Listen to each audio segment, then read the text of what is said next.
Yes. Assalamualaikum warahmatullahi wabarakatuh. Alhamdulillahirabbil alamin. Wassalatu wassalamu ala Rasulillahi amma ba'd. Allahumma faqihna fid din wa 'allimna at-ta'wil. Allahumma ij'alna min muqimis sholati wa min dzurriyyatina. Amma ba'd. Hadirin hadirat rahimakumullah, kita melanjutkan kitab Manhajus Salikin Fikih Dasar karya Syekh Abdurrahman bin Nasir As-Sa'di rahimahullah. Dan sekarang kita masih pada kitab shalah pada halaman 97 dari tarjamah pada poin nomor 114. Berkata muallif rahimahullah, wal baqi sunanu aqwalin wa af'alin mukammilul lis shalah. Sisanya adalah sunnah-sunnah salat, baik perkataan atau perbuatan yang merupakan penyempurna salat. Telah berlalu bahwa ada rukun, ada wajib, ada sunnah dalam sholat. Rukun berjumlah 14, wajib berjumlah 8, totalnya adalah 22.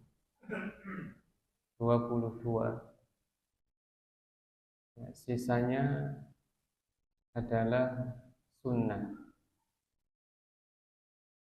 Yang rukun 14 yaitu berdiri, Al-Fatihah, ruku, bangkit darinya, i'tidal, sujud, bangkit darinya, duduk di antara dua sujud, tuma'nina, duduk tasyahud akhir, bacaannya, salam, dan urut.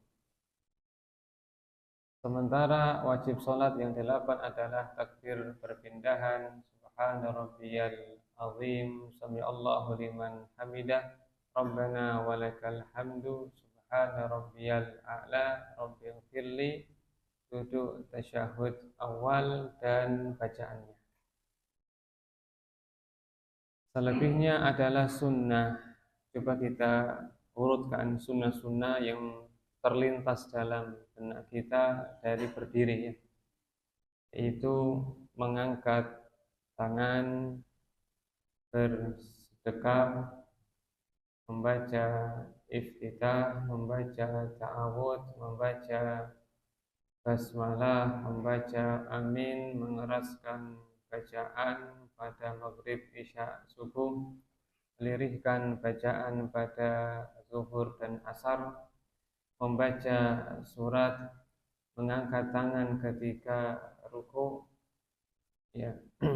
Kemudian siku-siku ketika ruku, pandangan ke tempat sujud, menjauhkan lengan dari lambung, mencengkram lutut, ya. Memperbanyak setelah subhana rabbiyal azim maupun membaca yang lainnya seperti subhanakallahumma wa bihamdika allahumma ighfirli dan seterusnya. Kemudian menambah setelah rabbana walakal hamdu seperti hamdan katsiran thayyiban mubarakan fi, atau mil as-samawati wa mil al-ardi wa mil ma syi'ta min syai'in ba'd. Kemudian irsal, cuma khilaf apakah sedekap ataukah irsal ketika i'tidal. Kemudian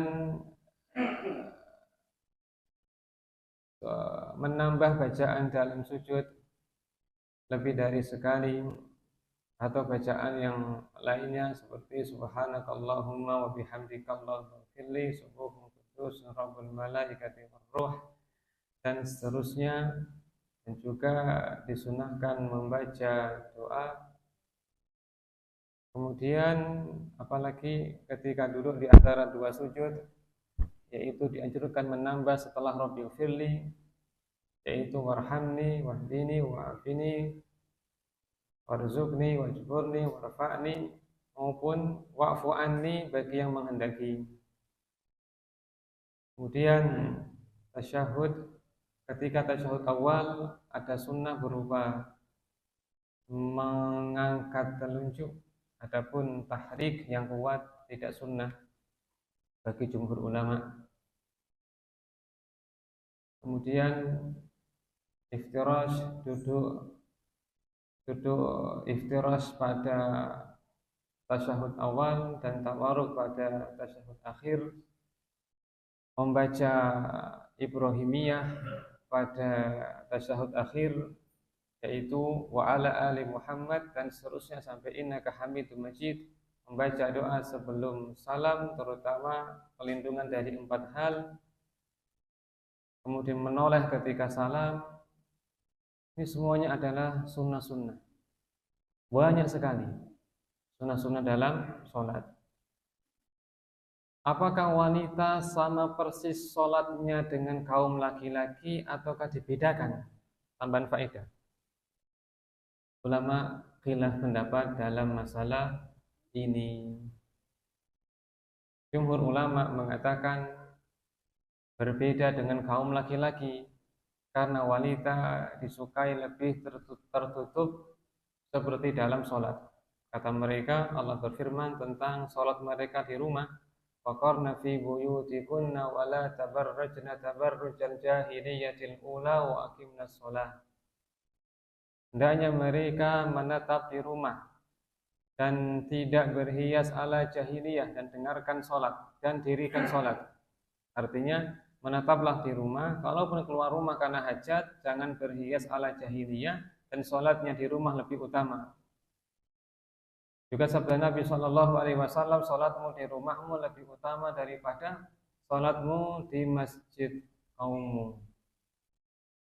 Dan juga sabda Nabi SAW, shaf terbaik wanita adalah yang paling akhir dan shaf terburuk wanita yang paling depan. Seakan-akan semakin tertutup semakin baik. Maka kebanyakan ulama fuqaha mengatakan dalam rukuk dan sujud disukai mereka menghimpit tangannya. Pendapat yang kedua, enggak disamakan. Dan ini pendapat yang dikuatkan oleh Ibnu Utsaimin, bin Baz, Albani dan lain-lain. Sebabnya adalah umumnya sabda Nabi SAW, sallu kama ra'aitumuni usalli. Salatlah kalian, yakni umum laki perempuan, seperti melihatku salat, seperti melihatku salat, seperti salatku. Dan telah sahih bahwasanya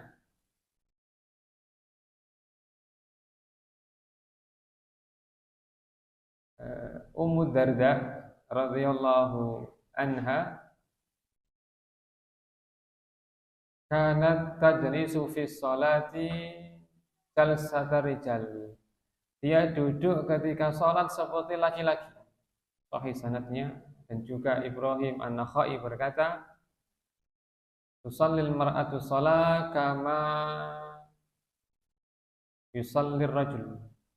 Wanita sholat seperti sholatnya laki-laki. Ini yang nampak bagi saya lebih kuat karena tidak ada hadis yang membedakan antara laki dengan perempuan. Maka sholat mereka sama dengan sholat laki-laki, meskipun enggak dipungkiri bahwa jumhur ternyata mengatakan sholat wanita lebih tertutup daripada laki-laki dalam gerakan. Allahu a'lam. Sekarang berikutnya tentang tumaknina. Kata penulis, wa minal arkan at-tumakninatu fi jami'i arkaniha. Termasuk rukun adalah tumaknina pada seluruh rukun-rukunnya. yakni di antara rukun yang penting adalah tumaknina. Secara bahasa arti tumaknina adalah tenang. Dan kadar tenang di sini disebutkan oleh banyak para ulama, di antaranya ulama Hanabilah seperti Al-Majdu Ibnu Taimiyah dan juga dalam kitab Fikih Syafi'i Dasar, Safinatun Najah, kadarnya adalah membaca Subhana Rabbiyal Azim sekali ketika ruku, membaca Rabbana Lakal Hamdu ketika i'tidal, membaca Subhana Rabbiyal A'la sekali ketika sujud, membaca Rabbil Firli sekali ketika duduk di antara dua sujud, maka dikatakan telah tumak nina. Ya, tumak. Kalau yang baca 3 kali, maka lebih tumak nina. Berkata penulis, wa an Abi Hurairah, dari Abu Hurairah bahwa Nabi Shallallahu Alaihi Wasallam bersabda, yakni satu hadis yang berisi tentang perkara yang penting dalam sholat dan menjadi dasar utama dalam menentukan rukun sholat oleh para fuqaha. Kata Nabi Shallallahu Alaihi Wasallam, "Idza qumta ila sholati fa asbighil wudu." Apabila engkau hendak sholat, maka wuduklah dengan sempurna. Makna sempurna, yakni sempurna minimalis, berupa minimal 1 kali pada 5 anggota. 4 anggota utama tambahan dengan telinga, maka menjadi 5. Tsumastaqbilil qiblata fakabbir, lalu menghadaplah kiblat dan bertakbirlah. Yakni syarat salat yang pokok adalah menghadap kiblat di samping berwudu, bersuci. Kemudian bertakbir, takbir ihram. Ini rukun yang pertama. Tsumma qra' ma tayassara ma'aka minal Qur'an, lalu bacalah yang mudah bagimu dari Al-Qur'an. Ini rukun yang kedua, baca ayat Al-Qur'an apapun yang dia hafal. Kalau hafal Al-Fatihah maka Al-Fatihah. Ini didukung dengan hadis Ubadah bin Samit, tidak sah salat orang yang tidak membaca Al-Fatihah. Berikutnya, sumarka hatta tatma'inna rafi'ah, lalu rukuklah dengan tumaknina. Rukun berikutnya, sumarfa hatta ta'dadila qa'ima, lalu bangkitlah dengan tumaknina ketika i'tidal. Ini rukun, 2 rukun ya, bangkit dan i'tidal. Tsummasjud hatta tatma'inna sajida, lalu sujudlah dengan tumaknina, rukun berikutnya. Tsummarfa hatta tatma'inna jalisa, lalu bangkitlah dengan tumaknina ketika duduk. Ini 2 rukun, bangkit dan sujud. Tsummasjud hatta tatma'inna sajida, lalu sujudlah dengan tumaknina. Tsumaf'al dzalika fi sholatika kulliha, lalu kerjakan seperti itu pada semua sholatmu. Ini bagian pokok dalam sholat. Ini hadis yang terkenal tentang musi'us sholat, orang yang keliru dalam sholat, diajari Nabi dengan poin-poin penting di sini. Berikutnya sabda Nabi Shallallahu Alaihi Wasallam, "Sallu kama ra'aitumuni usalli." Salatlah kalian seperti melihat aku salat. Selesai. Ini akhir dari pembahasan mahiyatus salat. Bagian salat secara intern, faktor dalam. Sekarang kita bahas tentang amalan setelah salat, yaitu zikir dan doa. Zikir dan doa yang disepakati sunnah, bukan wajib. Berkata penulis, fa iza faragha min sholati, apabila telah selesai salat, istighfar salasan, istighfar 3 kali, waqal, dan membaca Allahumma antas salam wa minkas salam tabarakta ya dzal jalali wal ikram. Katakanlah 2, istighfar dan salam. Allahumma antas salam. Lalu yang ketiga, la ilaha illallah wahdahu la syarika lah, lahul mulku wa lahul hamdu wa huwa ala kulli syai'in qadir, la haula wa la quwata illa billah, la ilaha illallah wa la na'budu illa iyyah, lahul ni'matu wa lahul fadlu wa lahus sana'ul hasan, la ilaha illallah mukhlishina lahud din walau karihal kafirun. Yang keempat, tasbih, tahmid, takbir masing-masing 33 kali disempurnakan dengan la ilaha illallah wahdahu la syarikalah, lahul mulku wa lahul hamdu wa huwa ala kulli syai'in qadir. Beliau hanya menyebutkan 4 ini, menunjukkan ini zikir yang kalau mepet jangan ditinggalkan sebisa mungkin. Sebenarnya zikir ba'da sholat ada banyak. 4 ini yang derajatnya cukup tinggi secara keabsahan. Karena semuanya dalam Sahih Bukhari atau Muslim atau keduanya. Ya, hadis Thauban, hadis Mughirah bin hadis Abdullah bin Zubair, hadis Abu Hurairah.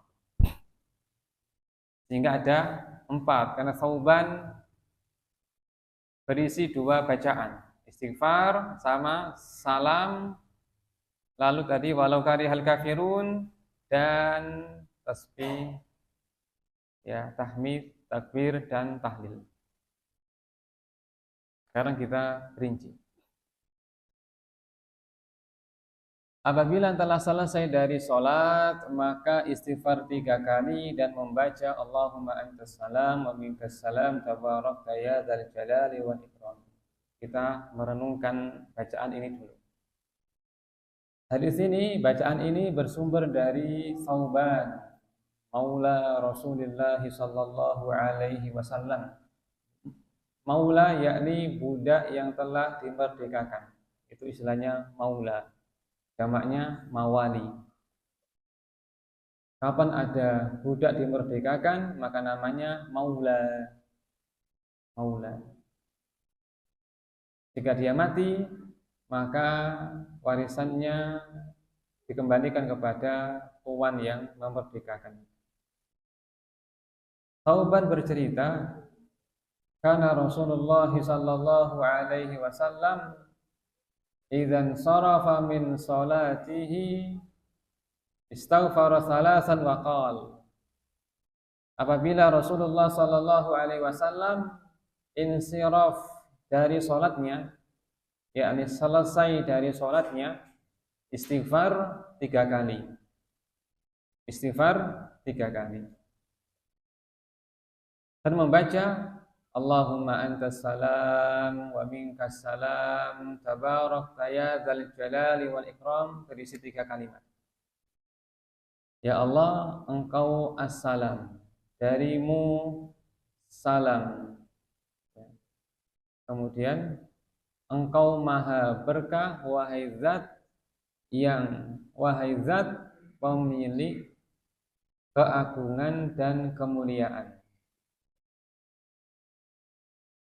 Apa lafal dari istighfar? Seorang rawi hadis ini bertanya kepada Al-Auza'i,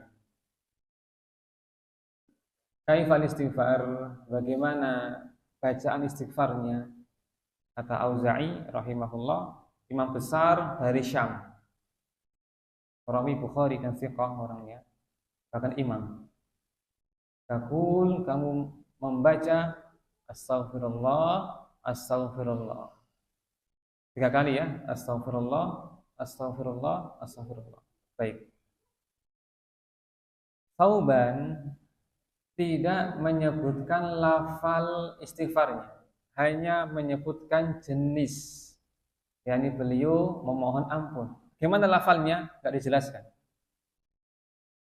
Sementara Al-Auza'i, ya, beliau berpandangan lafalnya adalah astaghfirullah, astaghfirullah, astaghfirullah. Apakah ini dari Nabi Shallallahu Alaihi Wasallam kemungkinan ijtihadnya beliau. Maka pendapat yang dipegang oleh para ulama, lafaz istighfarnya bebas. Contoh, Allahumma gfirli, Allahumma gfirli, atau Rabbi gfirli. Yang utama adalah menambah dengan taubat, karena itu adalah istighfar kebanyakan Rasulullah Sallallahu Alaihi Wasallam berdasarkan hadis Aisyah. Kata Aisyah radhiyallahu anha, Rasulullah Sallallahu Alaihi Wasallam banyak membaca dalam sujudnya, rukuknya, yaitu tasbih, tahmid, istighfar, dan taubat. Nabi bersabda, wahai manusia, ya, beristighfarlah kalian kepada Allah dan bertaubatlah kepadanya. Sungguh aku beristighfar kepadanya dan bertaubat kepadanya lebih dari 100 kali atau 70 kali. Maka Dr. Saleh Al-Utsaimin berpandangan yang utama adalah mengucapkan astaghfirullah wa atubu ilaih. Aku mohon ampun kepada Allah serta bertaubat kepadanya. Ini lafal istighfar yang beliau kuatkan dalam kitabnya Syarhul Azkar allati tuqalu ba'dal faraghi minas shalah. Apa bedanya istighfar dengan taubat? Taubat adalah menyesali perbuatan dosa. Dan kesempurnaan taubat di samping menyesal, berhenti sekarang dan bertekad tidak mengulangi. Sementara istighfar adalah memohon kepada Allah agar dosanya ditutupi dan diabaikan. As-sitru wat-tajawuz, ditutupi dan diabaikan, yakni ditutupi di dunia hingga tidak ada orang yang tahu, diabaikan di akhirat sehingga tidak diazab, tidak disiksa. Dan taubat lebih ablagh, lebih kuat daripada istighfar. Kadang orang belum bisa meninggalkan dosanya dan ia beristighfar karena memohon kepada Allah agar dosanya tidak diketahui oleh manusia, sementara di akhirat tidak diazab dengan diabaikan. Jika dikumpulkan keduanya, maka lebih ablagh, lebih kuat dalam permohonan astaghfirullah wa atubu ilaihi. Kemudian Allahumma antas salam wa minkas salam tabarakta ya dzal jalal wal ikram. Ya Allah, Engkau adalah As-Salam. As-Salam adalah nama Allah, artinya Maha Selamat, yakni Maha Selamat dari berbagai kekurangan dan aib pada namanya, sifatnya, perbuatannya, serta Maha memberikan keselamatan kepada hambanya sehingga terjaga agamanya, dunianya. Itu as-salam. Wa minkas salam, dan darimu salam, yakni buah atau perbuatan Allah dari sifatnya as-salam. Segala bentuk keselamatan dari berbagai mungkarat, kemungkaran dan mara bahaya dari Allah Subhanahu wa taala. Allahumma antas salam wa minkas salam tabarakta ya dzal jalali wal ikram.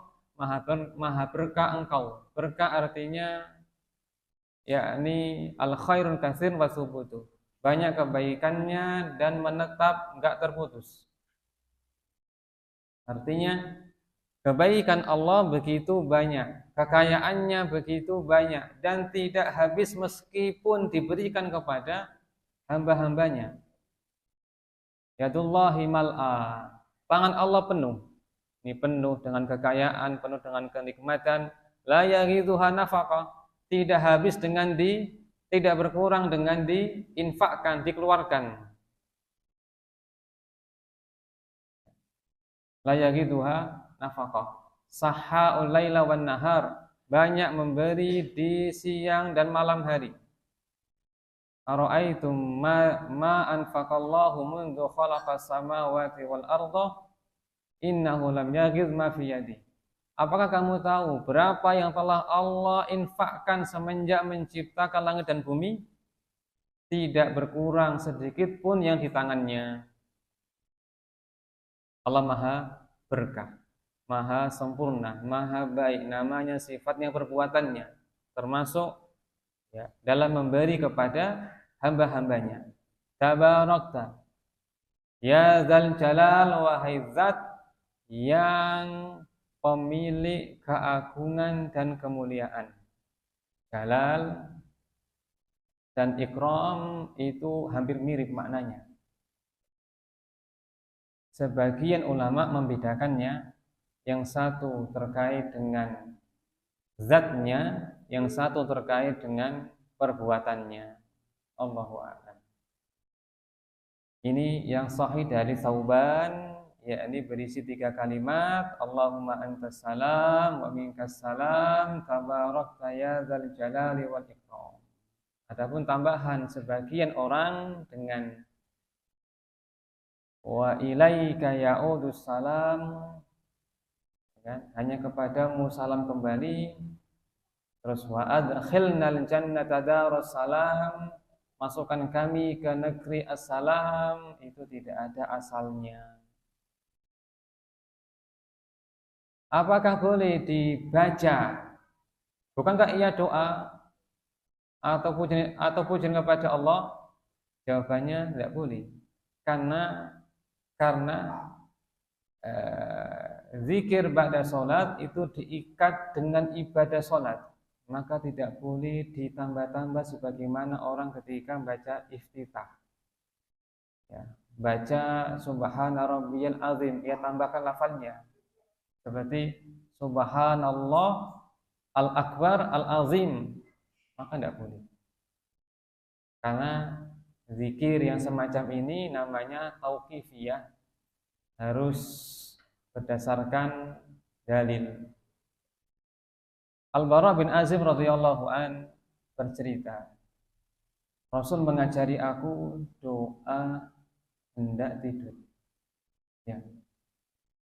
Allahumma aslamtu nafsi ilaik wa wajjahtu wajhi ilaik wa fawwadtu amri ilaik wa alja'tu dhahri ilaik rahbatan wa rahmatan ilaik la malja'a wa la manja minka illa ilaik amantu bi kitabika alladzi anzalta wa bi nabiyyika alladzi arsalta.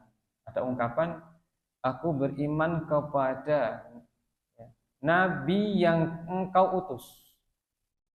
Maka Al-Barra ini setoran kepada nabi, tapi dia ganti lafal nabi dengan rasul, maka nabi tidak meridhoinya. Ya, baca wa bi nabiyyikal ladzi arsalta, beriman kepada nabi yang engkau utus. Padahal sama kan nabi dengan rasul untuk Muhammad sallallahu alaihi wasallam, karena tauqifi. Maka tidak boleh ditambah doa zikir yang diikat dengan ibadah sholat dalam hal ini, yakni bacaan khusus setelah sholat. Adapun jika tidak diikat, maka silakan bebas. Zikir apapun, doa apapun yang tidak diikat dengan ya, waktu atau jenis ibadah. Nah, astaghfirullah wa atubu ilaih, astaghfirullah wa atubu ilaih, astaghfirullah wa atubu ilaih 3 kali. Allahumma antas salam wa minkas salam tabarakta ya dzal jalali wal ikram. Dan kondisinya saat itu ya, Nabi ya masih menghadap kiblat. Masih menghadap kiblat. Setelah selesai ini baru menghadap jamaahnya, terutama menghadap kanan. Ya. Kata salah seorang sahabat, Dia mengatakan, kunna nusalli khalfa Rasulillah sallallahu alaihi wasallam. Kami dahulu ketika sholat di belakang Rasulullah sallallahu alaihi wasallam, ahbabna, kami suka, an nakuna an yamini, berada di sisi kanan beliau. Sini ya. Yukbilu alaina biwajhi, karena beliau akan menghadapkan wajahnya kepada kami. Aku mendengar Nabi mengucapkan, Rabbi kini azabaka yauma tab'asu ibadak. Ya Allah, jagalah aku pada hari engkau membangkitkan seluruh makhlukmu dari siksamu. Ini Nabi Shallallahu Alaihi Wasallam menghadap ke arah jamaah pasca membaca hadis Sauban ini, istighfar 3 kali dan antas salam. Dan juga berkata sebagian ulama, para makmum juga demikian. Dia tidak merubah posisi kakinya kecuali telah selesai istighfar 3 kali dan antas salam. Baru dia merubah posisinya, entah dengan mutarabbian, bersila atau yang lainnya. Atau mungkin dia bangkit, dia keluar, naik kendaraan, meneruskan bacaan zikirnya, tidak mengapa. Meneruskan bacaan zikir ba'da sholat, tidak mengapa keluar dari masjid. Ada kelonggaran. Alladzina yadhkurunallaha qiyaman wa qu'udan wa 'ala junubihim. Itu orang-orang yang berzikir kepada Allah dalam keadaan berdiri, duduk dan berbaring. Demikian kata Bin Baz rahimahullah. Tidak.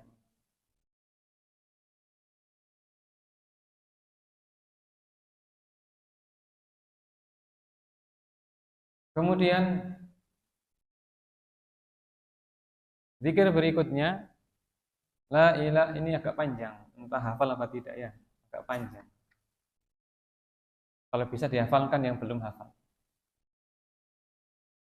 La ilaha illallah wahdahu la syarikalah, lahul mulku wa lahul hamdu wa huwa ala kulli syai'in qadir. Sampai sini ini zikir umum ya, yang banyak orang hafal. Tambahkan hauqalah, la haula wa la quwata illa billah. Tambahkan la ilaha illallah wa la na'budu illa iyyah. Tidak ada yang berhak disembah kecuali Allah, kami hanya menyembahnya. Lahun nikmatu wa lahul fadlu. Segala kenikmatan hanya miliknya, begitu pula karunia. Walahu sana'ul hasan, hanya miliknya segala pujian yang baik. La ilaha illallah mukhlishina lahuddin. Tidak ada yang berhak disembah kecuali Allah dengan memurnikan ibadah hanya kepadanya, walau karihal kafirun, meskipun orang-orang kafir membencinya. Ini doa yang Nabi baca dengan keras. Menurut versinya Abdullah bin Zubair. Seorang tabi'in Abu Zubair, dia berkata, kana Ibnu Zubair yaqulu fi duburi kulli salatin hina yusallim. Dahulu Ibnu Zubair, yakni Abdullah bin Zubair, biasa membaca setelah sholat, setelah salam, doa tadi. Dan berkata Ibnu Zubair, kana Rasulullah sallallahu alaihi wasallam kana yuhallilu bihinna di duburi kulli sholat. Beliau biasa mengeraskan bacaannya seusai setiap sholat, yakni fardu. Ini fardu. Bacaan apa? Keras. Muncul permasalahan. Apakah dianjurkan ketika berzikir ba'da sholat mengeraskan suara atau lirik? Hadis ini zahirnya apa? Mengeraskan bacaan. Karena Rasulullah sallallahu alaihi wasallam yuhallilu bihinna fi duburi kulli sholat.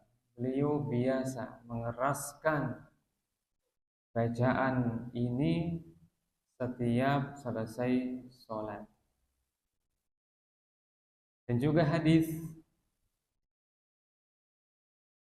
Ibnu Abbas radhiyallahu anhuma, dia berkata, anna rafa sawti bidzikri hina yansarifun nas minal maktubah kana ala ahdi Rasulillah sallallahu alaihi wasallam. Mengeraskan bacaan zikir ketika orang selesai sholat fardu terjadi di zaman Nabi sallallahu alaihi wasallam.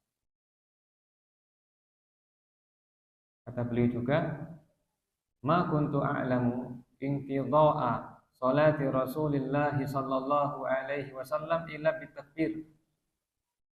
Aku tidak mengetahui selesainya salat Rasulullah sallallahu alaihi wasallam kecuali dengan takbir, yakni mengeraskan bacaan zikir pada salat. Takbir itu membesarkan, yakni mengeraskan bacaan. Maka sebagian ulama berpandangan dianjurkan mengeraskan bacaan zikir ba'da sholat.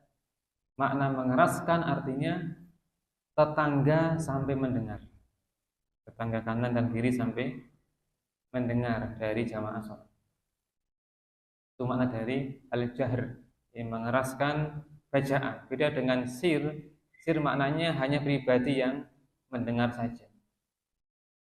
Ini pendapatnya Pak.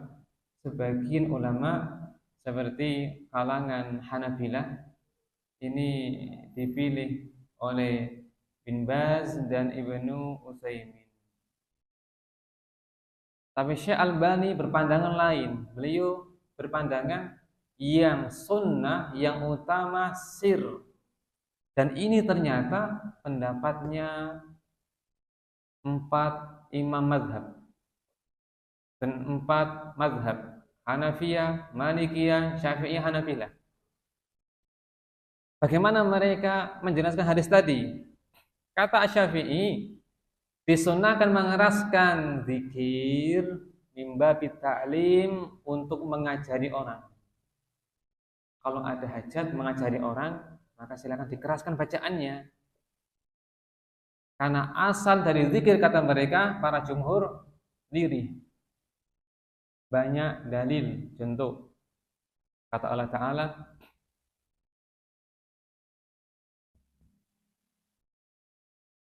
dalam surah Al-Isra, wala tajhar bisolatika wala tukhafit biha wabtaghi baina dzalika sabila. Jangan mengeraskan salatmu maupun terlalu lirih, tapi pertengahan di antara itu, yakni bacaan yang diri sendiri itu mendengar tanpa mengganggu yang lain. Dalam ayat yang lainnya, ud'u rabbakum tadarru'an wa khufyah innahu la yuhibbul mu'tadin. Dalam surah Al-A'raf, serulah Rabbmu dengan penuh kekhusyuan dan suara yang lirih. Allah tidak menyukai melampaui batas, yakni dalam masalah zikir tadi, mengeraskan bacaan. Kata Abu Musa Al-Asy'ari atau Abu Sa'id Al-Khudri, kami safar bersama Rasulullah SAW. Ketika mendaki lembah yang tinggi, halalna wa kabbarna. Kami bertahlil la ilaha illallah dan membaca tasbih, mentakbir, Allahu Akbar. Irtafa'at aswatuna, suara kami meninggi, keras. Maka Nabi menegur kami, wahai manusia, irba'u ala anfusikum. Sayangi diri kalian. Innakum la tada'una asamma wala ghaiba. Kalian tidak sedang menyeru zat yang tuli maupun tidak ada. Innahu ma'akum, ia bersama kalian. Sami, maha mendengar, qarib, maha dekat. Maka dari sini jumhur memahami hadis tadi mimbabi ta'lim, dalam rangka mengajari orang. Ini seperti ucapan Asy-Syafi'i dalam kitabnya Al-Um. Ini juga diambil oleh Syalbani rahimahullah. Adapun Hanabilah maupun ulama Arab Saudi, sebagian mereka mengeraskan bacaan yang merujuk kepada zahirnya hadis. Sementara Al-Imam Ahmad bin Hanbal, beliau memilih pendapat bebas. Mengeraskan silahkan, melirihkan juga silahkan. Ya. Nah, kembali kepada zikir yang ketiga ini, yakni setelah istighfar, Allahumma antas salam, berikutnya baca zikir yang agak panjang ini ya. Hadis dari Abdullah bin Zubair radhiyallahu an, orang pertama dari muhajirin yang lahir di kota Madinah, Abdullah bin Zubair. Sekarang zikir yang keempat, yakni tasbih, tahmid, takbir, tahlil. Ya. Subhanallah, alhamdulillah, Allahu akbar, la ilaha illallah. Yaitu membaca subhanallah, walhamdulillah, wallahu akbar sebanyak 33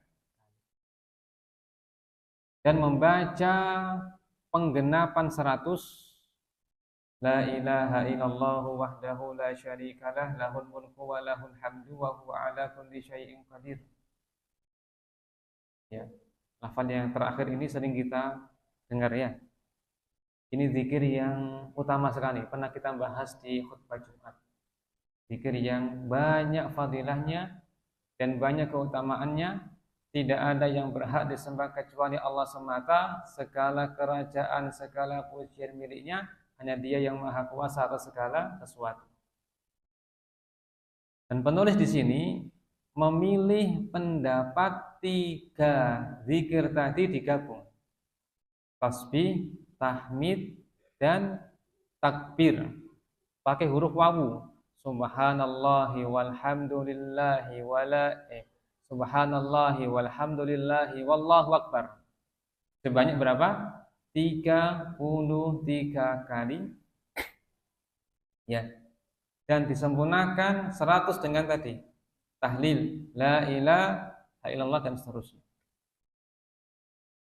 Meskipun boleh dipenggal subhanallah 33, alhamdulillah 33, Allahu akbar 33. Itu zahirnya hadis. Zahirnya hadis. Dari Abu Hurairah radhiyallahu anhu, ia berkata, Rasul sallallahu alaihi wasallam bersabda, "Man sabbahallaha dubura kulli salatin 33." Siapa yang membaca subhanallah 33 kali pasca salat, wa hamidallaha 33, membaca alhamdulillah 33 kali, wa kabbarallaha 33, membaca Allahu akbar 33 kali, totalnya 99 kali. Dan ia membaca ke 100, ini genapnya, la ilaha illallah wahdahu la syarikalah lahul mulku wa lahul hamdu wa huwa ala kulli syai'in qadir, ghufirat khataya. Maka dosa-dosanya diampuni meskipun sebanyak buih di lautan. Apa faedah? Apa makna diampuni dosa-dosanya meskipun sebanyak buih di lautan? Apakah semua dosanya? Pada asalnya ya, dosa-dosa besar hanya dihapus dengan taubat, bukan dengan amal soleh. Kalau shaghair, dosa kecil, amal soleh menghapusnya, sholat, puasa, Jumatan, Arafah, Asyura, sedekah, menghapus semua. Shaghair. Kabair butuh apa? Taubat, menyesali. Maka kalau orang membaca tadi disertai penyesalan dalam dirinya atas sebuah dosa, maka mencakup dosa besar dan dosa kecil, karena itulah taubat. Itulah taubat. Maka kalau bisa saat baca zikir ini disertai dengan menyesali perbuatan tempo dahulu agar menjadi taubat lebih sempurna dalam menghapus dosa. Nah, mana yang menunjukkan bahwasanya boleh digabung dalam riwayat yang lainnya, di mana Abu Hurairah berkata, kalau aku merujuk kepada Nabi, yakni bertanya lagi gimana membacanya, Nabi mengatakan, ucapkanlah subhanallah walhamdulillah wala ilaha illallah. Maaf ya. Subhanallah walhamdulillah ya. Wallahu akbar hatta yakuna minhunna kullihinna salasan wa salasin, hingga sempurna 33. Ini satu paket, dan ini yang dipilih oleh Dr. Saleh Al-Utsaimin karena dua hal. Satu, penambahan huruf, yakni penambah pahala. Yang kedua, lebih menjelaskan dalam pengagungan, karena satu paket menyebut semuanya, tasbih, tahmid, dan takbir. Kemudian ketika ditutup dengan tahlil tadi, maka menjadi 4 ya. 4 ini adalah kalimat yang Allah cintai. Ahabbul kalami ilallahi arba'. 4 kalimat yang Allah cintai ada 4, yaitu subhanallah walhamdulillah wala ilaha illallah wallahu akbar la yadurruka bi ayyihinna bada'ta, tidak mengapa kamu mengawali dari yang mana. Hadis yang lainnya, sungguh aku mengucapkan 4 kalimat ini, ahabbu ilayya mimma tala'at alaihi syamsu, lebih aku sukai daripada mendapatkan yang matahari terbit padanya, dari dunia dan seisi. Zikir yang besar, zikir yang utama. Kemudian bagaimana cara membaca zikir ini? Membacanya adalah dengan ta'kid, yaitu menekuk jari. Kata Abdullah bin Amr bin As, ya, ra'aitu Rasulullah sallallahu alaihi wasallam yusabbihu ya'kidu biyamini. Aku melihat Nabi membaca tasbih dengan ta'kid menggunakan tangan kanannya. Ta'kid artinya menekuk, seperti ini ya. Subhanallah, subhanallah, subhanallah, subhanallah, subhanallah. Boleh dihamparkan ya, atau diulang dengan ditekuk. Berarti yang ke-6, 7, 8, 9, 10. Boleh dengan 2 tangan. Hukumnya mubah. Kata Ibnu Utsaimin dan bin Baz, hukumnya mubah dengan 2 tangan. Tapi yang sunnah, kata mereka berdua, dengan tangan kanan pakai hadis tadi. Hadisnya apa? Hadisnya Abdullah bin Amr. Diyamini dengan tangan kanannya. Adapun dengan ruas jari, kata beliau, tidak mengapa, tapi bukan itu sunnahnya. Tidak mengapa, tapi bukan itu sunnahnya. Kalau pakai jari bisa 33 kali ya. Yaitu ruas jari ini kan bisa 7. Ya. 1, 2, 3, 4, 5, 6, 7. 7 kali 4. Ditambah dengan 1, 2, 3, 4, 5, 33. Pas. Cuma kata beliau, ini bukan yang sunnah. Yang sunnah adalah ta'kid, yaitu pakai ditekuk. Ini pula yang dipilih oleh Dr. Saleh Al-Utsaimin hafizahullah. Baik, berikutnya Dr. Utsaimin mengatakan bahwa sebenarnya tambahan tangan kanan itu syadz, lemah. Bagi beliau ya, itu lemah. Karena syadz. Syadz artinya hadisnya zahirnya sahih, tapi dia menyelisihi rawi yang lebih sahih dari dirinya. Maka menjadi dia hadis yang lemah. Maka bagi beliau yang sunnah dua tangan, kanan dan kiri. Ini versinya Saleh Utsaimin karena beliau memandang hadisnya lemah yang kanan tadi. Tapi bagi Bin Baz dan Ibnu Utsaimin sahih sehingga hanya kanan yang lebih utama.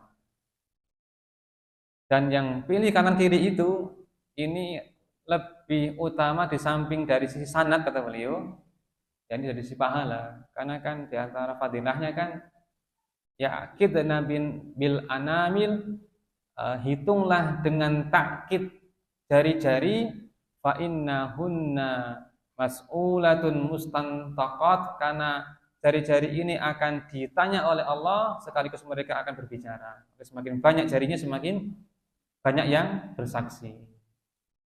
Inilah pendapat di antara mereka karena masalah tashih hadis, sahih ataukah lemah.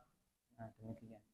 Artinya yang pakai tangan kanan silahkan, yang pakai keduanya juga silahkan.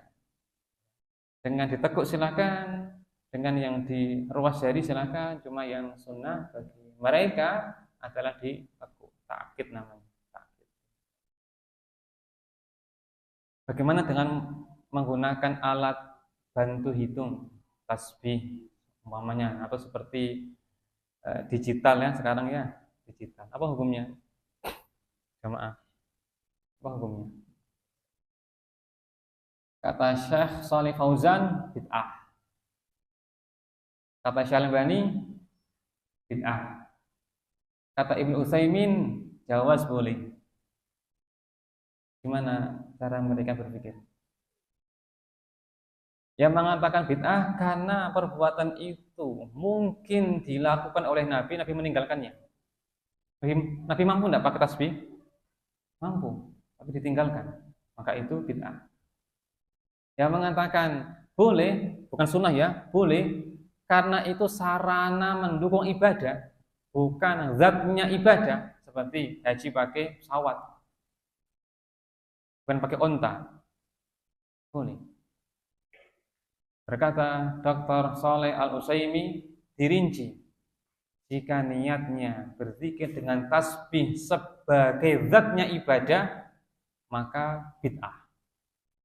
Tapi jika niatnya untuk mempermudah menghitung, maka boleh tapi kurang utama. Demikian pendapat yang lebih pertengahan di antara keduanya, dirinci. Allahu a'lam. Kemudian jamaah sekalian,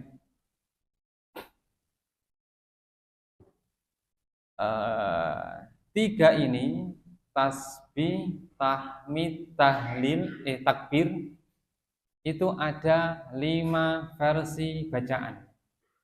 1, masing-masing dibacanya tadi ya 33 kali. Ini versi yang pertama. Yang kedua 33 plus tahlil tadi. Oke. Terus versi yang ketiga takbirnya 34 kali.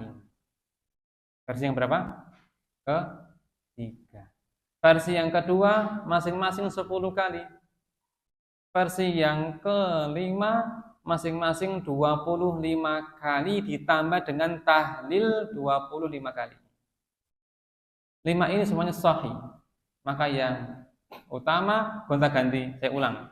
Dari urutan paling rendah masing-masing 10 kali. Subhanallah 10 kali. Alhamdulillah 10 kali. Allahu Akbar 10 kali. Atau digabung ya, Subhanallah walhamdulillah Allahu Akbar 10 kali. Ragam yang kedua masing-masing 25 kali. Total berapa? 75. tambah tahlil 25 total 100. Ini versi yang kedua. Masing-masing 25 plus tahlil la ilaha illallah. Hadis sahih. Hadisnya Zaid bin Thabit radhiyallahu anhu. Versi yang ketiga, masing-masing 33 kali, total 99. Sahih dalam Bukhari, Abu Hurairah. Yang keempat, ya, seperti tadi, tapi ditambah dengan tahlil. La ilaha illallah wahdahu la syarika la lahul mulku wa lahul hamdu wa huwa ala kulli syai'in qadir, seperti di sini. Hadis Abu Hurairah juga dalam Sahih Muslim. Baik. Yang kelima, ya. Seperti zikir mau tidur. Apa itu? 34 pada takbir. Subhanallah 33. Alhamdulillah 33. Allahu Akbar 34. Sahih juga. Semuanya sahih. Terus. Sebagian ulama menambahkan yang keenam. Cuma diperdebatkan keabsahannya, yaitu masing-masing 11 kali. 11 kali. Ini riwayat dari Abu Shalih, ya, dari Abu Hurairah. Cuma dia dikatakan menyendiri dalam masalah itu sehingga diperselisihkan keabsahan. Allahu a'lam. Karena waktu, barangkali ada pertanyaan, persilahkan.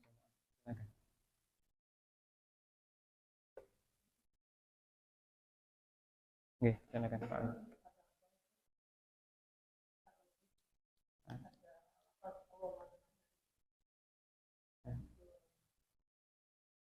Nah, baik, bagus sekali pertanyaannya. Bagaimana dengan zikir yang lainnya? Zikir lainnya juga dianjurkan, cuma penulis hanya mencantumkan 3 tadi, 4 tadi.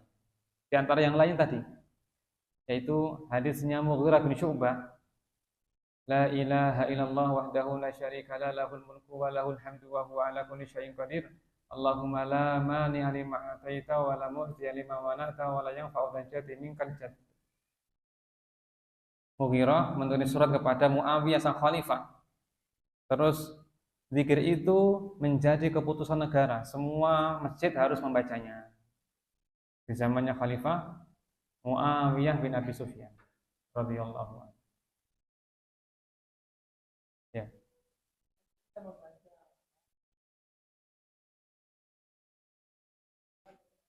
Hmm.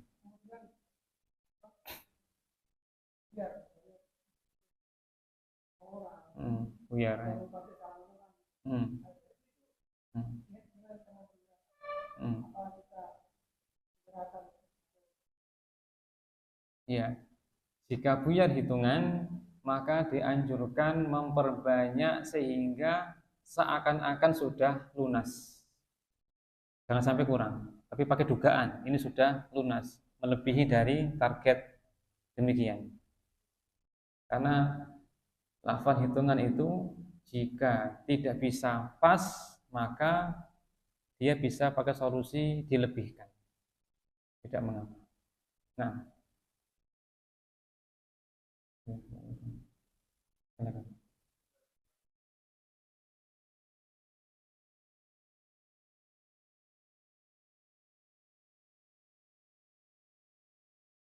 Nah, apakah ketika qashar tidak perlu zikir gitu ya? Jawabannya boleh. Boleh. Cuma kalau di jamak, maka yang pertama nggak dianjurkan, tapi langsung sholat yang kedua. Zikir setelahnya. Tidak ada halangan. Boleh. Adapun sunnah atau tidak, saya tidak tahu. Kayaknya sunnah. Tapi kalau boleh, boleh. Ibadah. Berzikir. Wa idza qadai wa idza qadaitumus sholata fadhkurullah apabila kalian telah selesai sholat maka berzikirlah kepada Allah. Pakai hadis yang umum, yakni berzikir kepada Allah setiap selesai dari sholat. Yang lain silakan. Oke.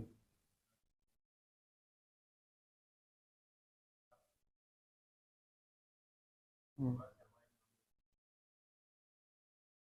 Nah, berdoa setelah sholat hukumnya jawaz, boleh, tidak dilarang.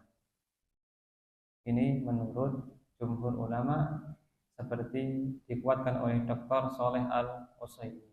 Boleh. Adapun jamaah, nah ini yang bermasalah. Kalau pribadi silahkan, nggak dilarang. Tapi kalau jamaah maka tinggalkan karena tidak ada tuntunannya. Tidak ada. Kalau di komando ya, tapi kalau nggak di komando nggak apa-apa. Contoh ketika istighfar ternyata bareng sama temannya tanpa dikomando, tanpa disengaja, maka karena niatnya bukan untuk jamaah, tapi kebetulan mirip dengan temannya. Adapun tadi di berjamaah maka la yusra, tidak disyariatkan, apalagi yang ada itu bacaan ba'da sholat itu keliru bacaannya, contoh menambahkan al-fatihah atau zikir yang aneh-aneh ya, ini juga perlu dikoreksi ulang, merujuk kepada hadis-hadis yang sahih. Demikian. Nah, baik, karena sudah larut, sudah goyang-goyang semua, kita akhiri. Subhanakallahumma wa bihamdika asyhadu an la ilaha illa anta astaghfiruka wa atubu ilaik. Wassalamualaikum warahmatullahi wabarakatuh.